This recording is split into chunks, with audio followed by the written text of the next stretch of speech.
Tafsiri muyassar. Baqara surasi 7. Nihoyat shafqatlik va mehribon Allohning ismi bilan boshlayman. Ey payg'ambar, biz sening qibul to'g'riliq bir vahiy kelishini kutib, qayta osmonga qaraganligingni ko'rib turibmiz. Mana endi biz seni Baytul Muqaddasdan sen yoqtiradigan va mamnun bo'ladigan qiblaga yuzlantiramiz. U Makkadagi Masjidi Haramdir. Namoz o'qimoqchi bo'lganda yuzingni shu Masjidi Haram tarafga qilgin. Ey iymon etqinlar, sizlarmi qayerda bo'lsanglar, namoz o'qimoqchi bo'lganda yuzinglarni Masjidi Haram tarafga qilinglar. Shaksizki, Allah samaviy kitoblarni ato qilgan Yahudilar bilan Xristianlar qiblaning Baytul Muqaddasdan Ka'baga o'zgartirilganligining o'z kitoblarida o'rin olgan shaksiz haqiqat ekanligini albatta biladi. Allah ularning bu haqiqatga shak keltirish, qarshi chiqish qatorliq borliq qilmishidan hargiz g'ofil emas. Ularni qilmishiga yarasha jazolaydi. Ey payg'ambar, sen Tavrat, İncil qatorliq samoviy kitoblar berilgan Yahudilarga va Xristianlarga sening namozda Ka'baga yuzlanishingning Allohdan kelgan haqiqat ekanligini ta'kidlab, barliq dalil isbotlarni keltirsangmi, ular tarsaliqidan hakovurlik qilib, sening qiblangga ergashmaydi. Sen bu qayta ularning qiblasiga ergashmaysan. Ularmi bir-birining qiblasiga ergashmaydi. Qiblaning Ka'baga o'zgarganligi va boshqa masalalarda sening to'g'ri ish qilayotganligingni, ularning bo'lsa ozg'unlikda ekanligini ta'kidlab, sana ilm kelgandan keyin mubodo ularning xohishiga ergashsang, u chog'da sen cho'qim o'zga zulm qiluvchilardan bo'lib qolasan. Biz Tavrat, İncil qatorliq kitoblarni bergan Yahudilar bilan Xristianlarning ulamolari Muhammad alayhissalomning Allohning payg'ambari ekanligini o'z kitoblarida bayon qilgan sifatlari orqali o'z o'g'illarini tanigandek taniydi. Ahvol shundoq tursimi, ularning bir qismi Muhammad alayhissalomning sifatlarini va rostchiligini nihoyat obdan bilib turib, bu haqiqatni yushirdi.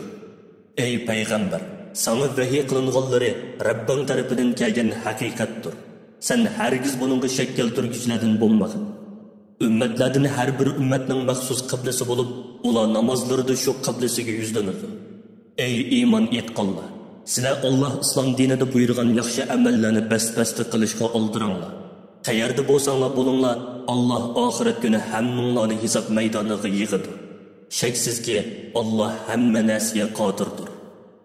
Ey payg'ambar, sen qayerdan safarga chiqsang va u yerda namoz o'qimoqchi bo'lsang, namozda yuzingni Masjidi Haram tarafga qilgin. Chunki sening uningga yuzlanishing Rabbing tarafidan kelgan haqiqatdir. Allah sizlarning qilayotgan ishinglardan xabarsiz emas. Shuningga qarab, sizlarga mukofot yoki jazo beradi. Ey payg'ambar, qayerdan yo'lga chiqsang, namozda yuzingni Masjidi Haram tarafga qilgin. Ey iymon etqanlar, sizlarmi qayerda bo'lsanglar, namozinglarni yuzinglarni Masjidi Haram tarafga qilinglar. Bu insonlarga sizlarga qarshi munozirda dalil isbot bo'lib qolmasligi uchundir. Ularning orasidagi o'zga zulm qiluvchilar buningdan mustasno. Chunki ular talash tortishlarni davomlashtiradi. Sizlar ulardan qo'rqmay, menga itoat qilish bilan mendan qo'rqinglar. Bu sizlarga eng mukammal shariatni tushirish orqali sizlarga ne'matimni kamolatga yetkazishim uchun sizlarning haqiqatni va to'g'ri yo'lni tepishinglar uchundir. Sizlarga Ka'bani qibla qilib, ne'matimni kamolatga yetkazganimdek, oranglardan sizlarga bizning oyatlarimizni tilovat qilib beradigan, sizlarni kufridan, mushriklikdan va razil qiliqlardan pok qiladigan, sizlarga Qur'onni, sunnatni va shariat hukmlarini o'rgatadigan, sizlarga payg'ambarlarning qissalaridan, ilgirki ummatlarning kechirmishlaridan bilmaganlaringlarni bildiradigan bir payg'ambar avatdiq. Ey iymon etqanlar, Bana tilinglar va amalinglar bilan shukr qilish orqali meni yod etinglar. Men sizlarni farishtalarning yenida yod etaman. Ne'matlarimga hargizmi tuzkorlik qilmanglar. Ey mu'minlar, musibatlarga sabr qilish, toat ibodatlarda chidamli bo'lish, gunoh ma'siyatlardan saqlanishda chim turish bilan va namozni dilni orom topqizadigan, gunohdan va qabih ishlardan to'sadigan ravishda mukammal o'qish bilan barliq ishlaringlarda Allohdan yordam va madad tilanglar. Shaksizki, Allah sabr qiluvchilar bilan birgadir. Ularga yordam qiladi va ularni yaxshi ishlarga muvaffaq qiladi. Ey mu'minlar, Allah yo'lida o'ldirilgan mujohidlarni o'lik deymanglar. Balki ular qabrlarda o'ziga xos bir hayotda tirikdir. Bu tiriklikning qandoq ekanligini Allah o'zi biladi. Ammo sizlar uni his qilolmaysizlar. Biz sizlarni bir oz qo'rqinch bilan, bir oz ochorchilik bilan pul mollaringlarni yo'q qilib etish yoki pul molga erishishinglarni qiyinlashtirish bilan, o'lim yoki Alloh yo'lida shahid bo'lish bilan xurmo, üzüm ve açlık qatarlıq ziraatlarının g'usulini kemaytib etish yoki nobud qilib etish bilan sinaymiz. Ey payg'ambar, mushundaq musibatlarga sabr qiluvchilarga ularni dunyo va oxiratda xushal qiladigan yaxshi oqibat bilan xush xabar bergin. Shu sabr qiluvchilarning sifati shuki, ular o'ziga biror musibat kelgan chaqda biz albatta Allohning ig'dorchiligidagi bandalarmiz. Allah bizni o'z irodasi va amri bo'yicha idora qiladi. Biz o'lgandan keyin cho'qim uning dargohiga qaytamiz. Ondan qiyomatda hisob maydoniga yig'ilamiz. Uning huzuriga chiqarilamiz deydi. Ana shu sabr qiluvchilar Rabbining mag'firatiga va katta rahmatiga erishguchilardir. Ana shular hidoyat topquchilardir. Safa bilan Marva, Kabe'ning sharq tarafidagi ikki kichik tog' Allohning dinining oshkor alomatlaridan bo'lib, Alloh bu ikkisining orasida sa'iy qilishni ibodat qatoridan qilgan. Shunga haj yoki umra qiluvchilar bu ikki tog'ning orasida sa'iy qilsa, ularga hargiz gunoh bo'lmaydi. Aksi shunda qilishi farzdir. Kimki o'z ixtiyori bilan Allohga ixlos bog'lab, mana yaxshi amalni qiladi ekan, Alloh albatta uning ozgina amaliga ko'plab mukofot berguchidir. Bandalarining barliq amallarini bilib turguchidir. Allah hech kimning amalini bekor qilib o'tmaydi, qilchilikmo kemaytib o'tmaydi.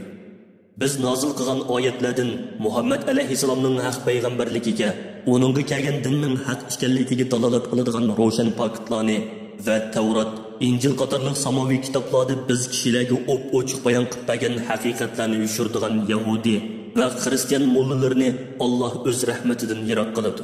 Ularga barcha mavjudot la'nat o'qiydi. Faqat Allohga tavba qilib, o'zlarining xatoliklardan yongan, o'zi buzgan ishlarni tuzgan, burun yushirganlarni oshkor qilgan kishilarga kelsak, men ana shularning tavbasini qabul qilaman. Gunohlarini mag'firat qilaman. Men tavba qilgan bandalarimning tavbasini nihoyat qabul qilguchiman. Ularga bekmo rahim qilguchiman. Chunki men ularni tavba qilishga muvaffaq qildim va tavbasini qabul qildim. Shaksizki, Muhammad alayhisalomning payg'ambarligidan iborat haqiqatni inkor qilgan, uni yushirgan va hayotining oxiriga qadar shundoq qilib kofir beti o'lganlarga kelsak, ana shular Allohning rahmatidan yiroq qilinish bilan uning la'natiga uchraydi. Shundoqli farishtalarning va barliq insonlarning la'natiga uchraydi. Ular la'natda va do'zaxda mangu qoladi. Ulardan azob yeniklatilmaydi. Ularga beriladigan azob kechiktirilmaydi. Ularning hech qanday uzrisi qabul qilinmaydi. Ey insonlar, sizlarning ilohinglar birli ilohdir. Allah ism sifatlarida va barliq ish harakatlarida yegona bo'lib, hech qanday maxluqotga o'xshamaydi. Allohdan boshqa toat ibodatga haqli bo'lgan hech qanday iloh yo'qdir.